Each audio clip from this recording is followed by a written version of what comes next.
Assalamualaikum warahmatullahi wabarakatuh. Perkenalkan, nama saya Marsama Clarissa dengan NIM 2103041138, kelas 5 RKMJT 2 dengan mata kuliah Komunikasi Bisnis Digital, Prodi Manajemen.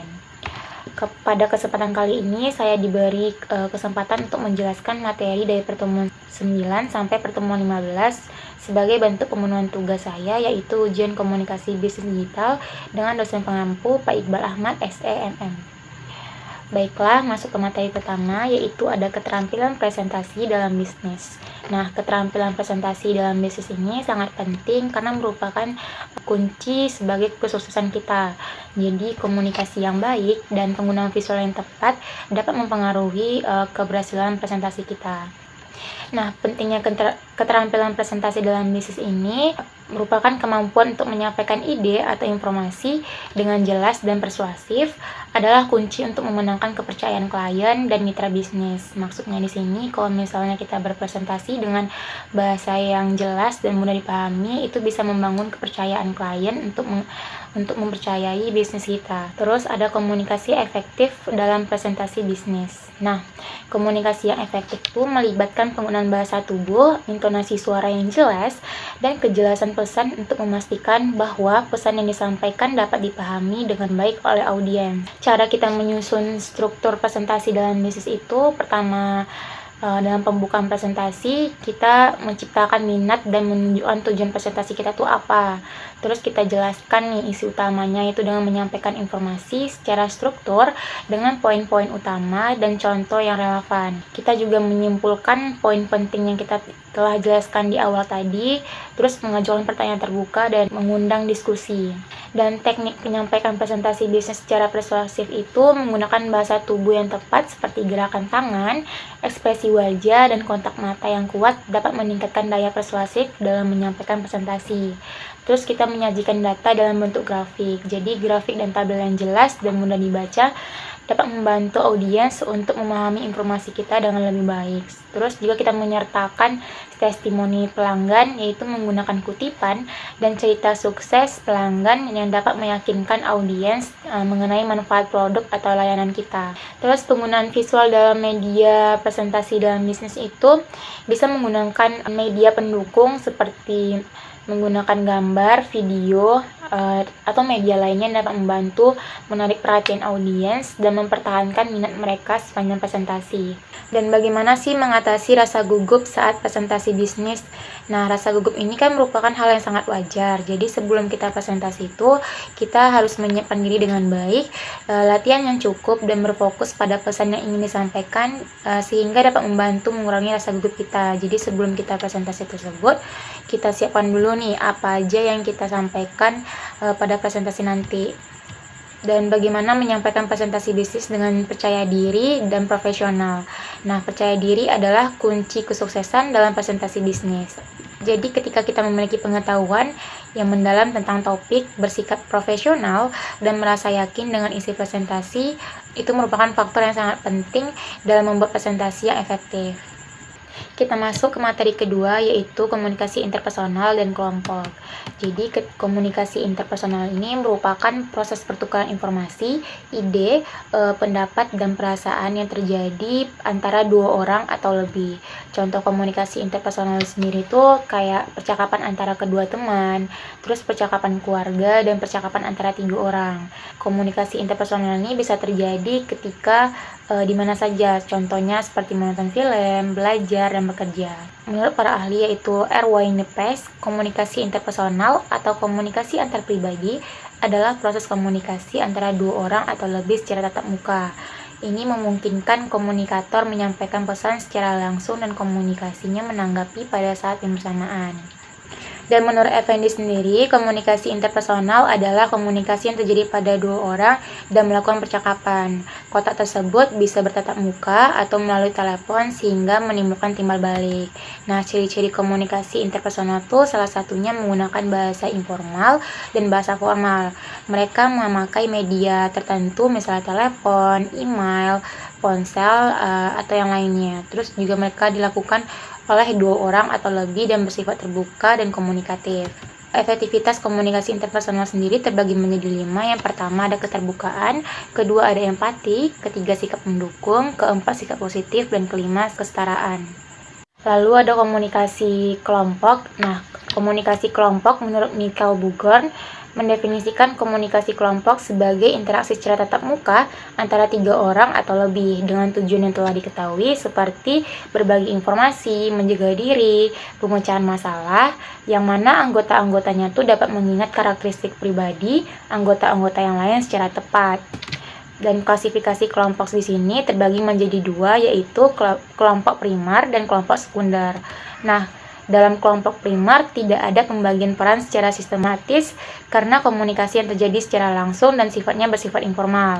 Sementara kelompok sekunder sendiri terdapat pengelompokan anggota yang terorganisir secara sistematis untuk tujuan tertentu karena interaksi sosial terjadi secara tidak langsung, berjauhan, dan sifatnya kurang kekeluargaan.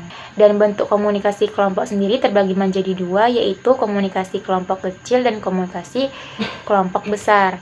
Nah, fungsi komunikasi kelompok pertama yaitu untuk menjalin hubungan sosial, kedua ada fungsi pendidikan, ketiga ada fungsi persuasi, keempat ada fungsi pemecahan masalah dan pembuatan keputusan, dan kelima ada fungsi terapi.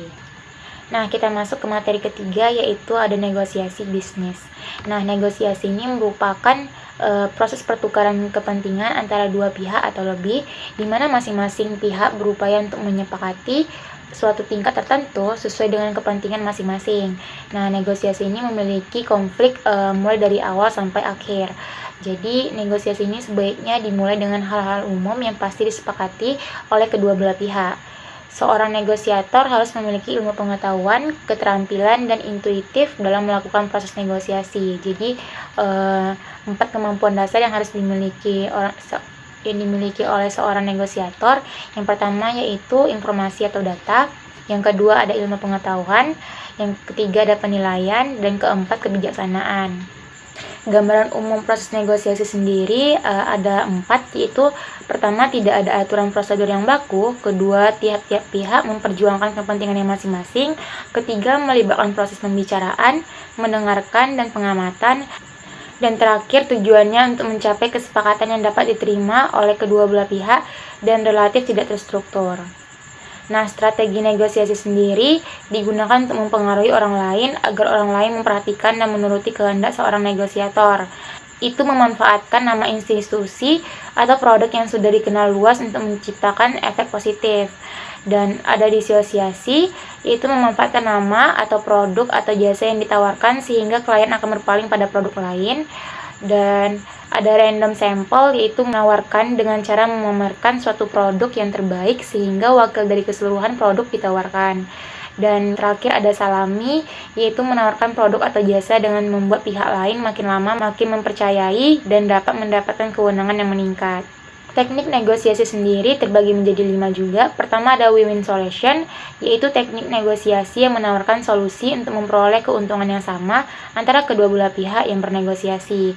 Kedua ada the attitude drive, yaitu negosiasi untuk saling mengenal dan menyukai, mengarah untuk sama-sama menang dan saling menyukai dan mengarah pada kebaikan. Ketiga ada the solution drive, yaitu ingin menemukan solusi dengan mencari jalan terbaik, tidak ada ancaman, jujur, dan keduanya ingin sama-sama menang. Dan keempat ada the competitive drive, yaitu dialognya dengan cara berkompetisi seperti dealer, pembeli, terus ada salesman-nya. Dan yang terakhir yaitu the power of competition, yaitu tindakan yang membingungkan pihak lawan setelah itu diarahkan. Nah, negosiasi diperlukan apabila tidak ada pilihan yang lebih baik untuk menyelesaikan masalah yang dihadapi atau mendapatkan sesuatu yang diinginkan. Kedua, tidak memiliki kewenangan untuk memaksakan suatu hasil yang diinginkan. Dan ketiga, ketika terjadi konflik, di mana masing-masing pihak tidak mempunyai cukup kewenangan untuk menyelesaikan secara sepihak.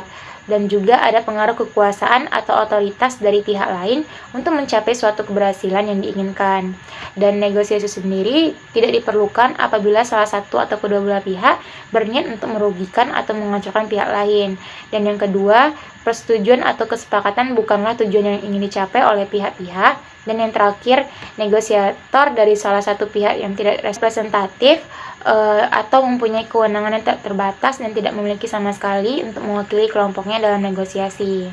Kita masuk ke materi 4, yaitu etika dalam komunikasi bisnis.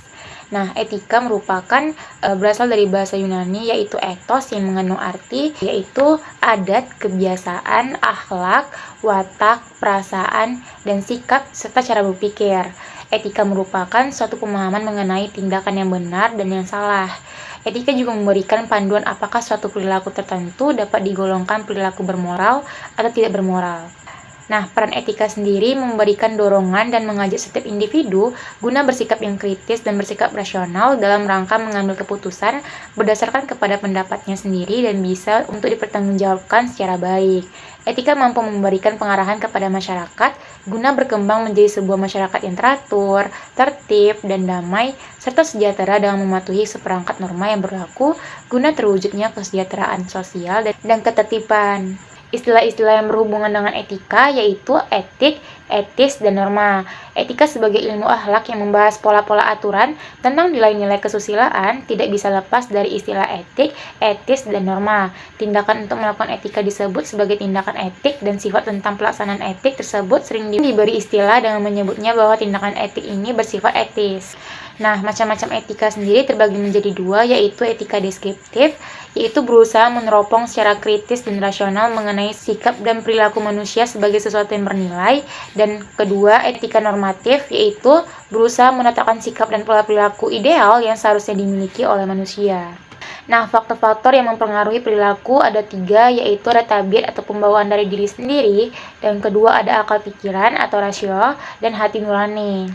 Secara umum, etika digolongkan menjadi 2, yaitu etika umum yang mempunyai isi tetap prinsip dan moral dasar, serta etika khusus atau etika terapan yang keberlakuannya khusus, sedangkan etika khusus digolongkan menjadi etika individual dan sosial.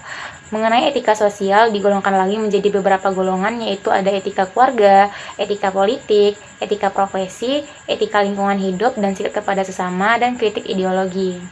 Lalu ada 4 hierarki etika. Yang pertama ada etika sosial, etika organisasi, etika profesi, dan moralitas pribadi. Etika bisnis juga merupakan sistem nilai dari prinsip dasar dan filosofi perusahaan sebagai acuan untuk berhubungan dengan lingkungan internal dan eksternal. Etika kerja juga merupakan sistem nilai yang dianut secara perorangan, yang termasuk etika hubungan antara karyawan dan perusahaan. Etika bisnis mengatur hubungan antara perusahaan dengan publik seperti pelanggan, pesaing, pemasok, penyalur, pemegang saham, perusahaan afiliasi, prinsipal, investor, penyelenggara negara, masyarakat, dan media massa. Nah, contoh penerapan dari etika bisnis sendiri ada 5, yaitu menyebutkan nama klien dengan baik, kedua, hadir tepat waktu saat janji temu, ketiga, berdiri saat kenalan, keempat, tidak segan mengucapkan terima kasih, dan kelima, membayar tagihan rapat. Nah, manfaat etika dalam bisnis sendiri yaitu dengan memiliki sebuah etika, tentu saja klien merasa lebih dihargai dan tentu saja mampu memberikan gambaran kualitas perusahaan pada klien. Selain itu, jaminan adanya kerjasama yang baik terjalin dengan pribadi yang memiliki kualitas diri juga etika. Citra perusahaan bisa menjadi baik, tidak adanya citra buruk, dan membuat jalan bisnis secara lancar dan tidak terkendala. Nah, materi terakhir yaitu teknologi digital dalam komunikasi. Nah, menurut salah satu lembaga penelitian di US, The Advisory Council for Applied Research on Development, teknologi informasi sebagai suatu disiplin ilmu sains, teknologi dan rekayasa yaitu engineering, dan teknik-teknik manajemen yang digunakan dalam menangani dan memproses informasi, bagaimana aplikasinya, komputer dan interaksinya dengan manusia dan mesin, serta asosiasinya dengan kondisi sosial, ekonomi, dan budaya. Dalam praktek komunikasi bisnis, diperlukan sarana yang dapat menunjang proses komunikasi itu.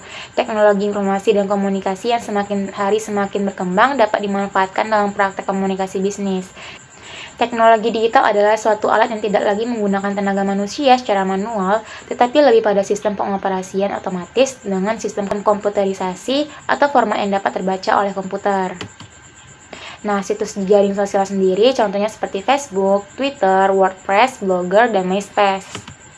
Nah, pelaksanaan teknologi informasi dalam komunikasi bisnis terbagi menjadi 9, yaitu pertama ada otomasi kantor, kedua berbagi informasi dengan karyawan, ketiga bertukar informasi, keempat tetap terhubung dengan konsumen, kolega, dan penyuplai, kelima ada menjalin kerjasama atau berkolaborasi, keenam menciptakan dan mengembangkan produk dan jasa, ketujuh menghemat biaya, kelapan memudahkan akses informasi dan komunikasi, dan kesembilan berinteraksi dengan konsumen.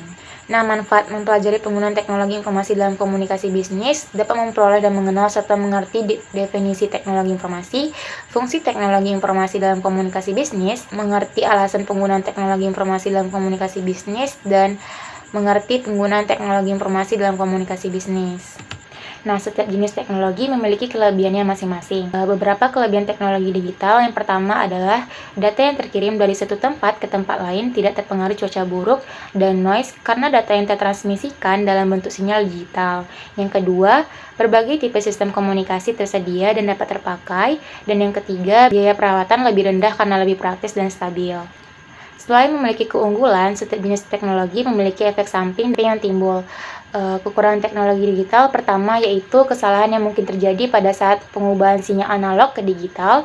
Yang kedua, kemungkinan tercurinya data digital yang penting seperti nomor rekening, data pekerjaan oleh hacker ataupun virus. Dan yang ketiga, membuat ketergantungan yang berlebihan pada penggunanya yang dapat menghambat kemampuan empati dan sosial secara nyata.